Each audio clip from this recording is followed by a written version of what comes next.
Les poèmes de Kwa sont extrêmement concrets, presque naïfs, primaires, ceux d'enfants, même adultes.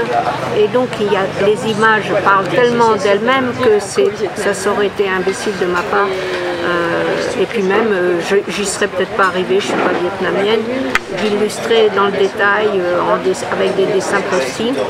Donc j'ai préféré, et Jeanne Banquet l'a dit aussi, j'ai préféré la couleur, le mouvement et l'émotion, si on peut transmettre une émotion.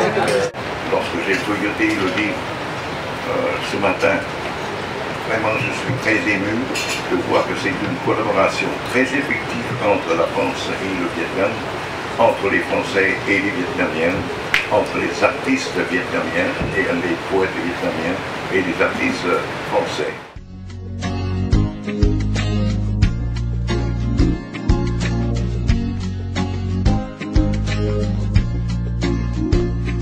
Raconte-moi ce nom étrange et difficile à prononcer que je porte depuis que je suis née. Raconte-moi le vieil empire et le trait de mes yeux bridés qui disent mieux que... Madame Nicole Campo-Liori, présidente de l'association d'amitié franco-vietnamienne, comité de la péninsule du Leroy. L'image de la guerre, un film de Coppola, des hélicoptères en colère. Un jour, j'irai là-bas. Un jour, dire bonjour à ton âme. Bonjour, chers amis de l'association franco-vietnamienne. Bonjour les étudiants. Nous commençons la cérémonie de remise de bourse aux étudiants du département de langue et de culture française de l'Université de langue, Université nationale d'Hanoï. Je voudrais vous dire que je suis très heureuse d'être dans ce département dont nous avons fêté ensemble dimanche le 50e anniversaire. C'était une très belle fête à laquelle vous avez largement contribué et c'était très beau et très émouvant pour nous. Avec cette bourse, je vais acheter un ordinateur pour aider mes études, pour préparer des exposés, pour des frais de mémoire. Je vous remercie de m'offrir ce prix.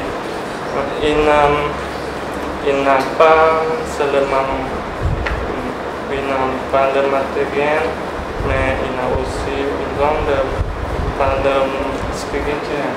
J'ai fait tout d'abord de petits cadeaux pour mes parents et ensuite j'ai acheté des livres de manuels qui sont très utiles pour mes études.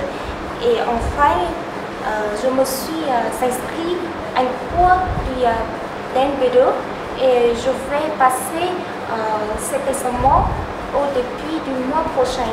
Je m'appelle Cha et je suis étudiante. En juillet 2012, nous avons accueilli 2 étudiants du département de français de l'Université nationale de Hanoï, Tia et Xiong, qui d'ailleurs elles-mêmes ont retrouvé notre vieille amie Thaï, ambassadeur, rue d'Arte.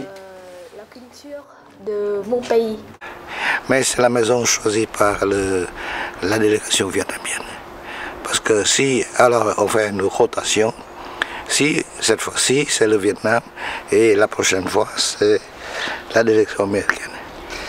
Mais ici on mange les nems et puis toute la cuisine vietnamienne. Mais avec Henry Kissinger, il n'y a pas de cuisine. Kissinger m'a dit qu'aux États-Unis nous n'avons pas de cuisine. Il n'y a pas de cuisine américaine.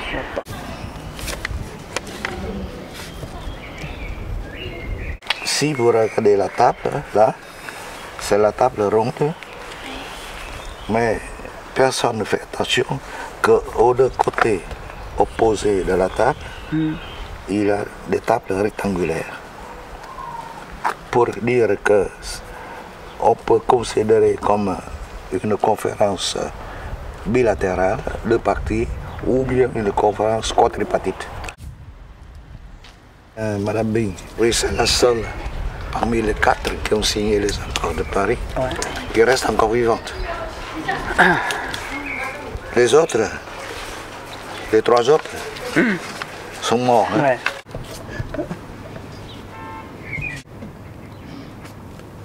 Oui, magnifique, super. Mais pourquoi c'est si magnifique? Pourquoi c'est magnifique? Dites-moi pourquoi. Parce que, comme vous savez, c'est un livre, on parle des événements historiques. Et maintenant, j'ai rencontré une personne dans ces photos-là. Et comme je reviens du passé, une jeune peut rencontrer comme une épreuve historique. C'est super. Ce que je trouve le plus émouvant dans toute cette aventure, c'est le fait que, parallèlement à cette bataille diplomatique, il y a eu, je dirais, de l'amour, en donnant un sens général au mot amour, parce que c'était quelque chose de différent de l'amitié et de la fraternité. C'était un véritable, c'était un élan du cœur entre les Français très simples qui étaient là et qui voyaient ces gens qui arrivaient de la guerre, qui avaient souffert, qui étaient en train de discuter avec une puissance comme les Américains, des gens tellement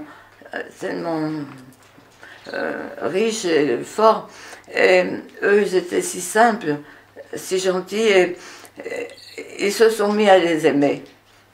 Et ces 50 ans d'amour, moi avec le Vietnam, mais je crois que je ne fais que relayer ce qui se passe entre la France et le Vietnam. Voilà, le Vietnam, on peut dire en 2 mots que ça a fait partie de ma vie. Et comme toutes les belles histoires d'amour, elles ne s'arrêtent jamais.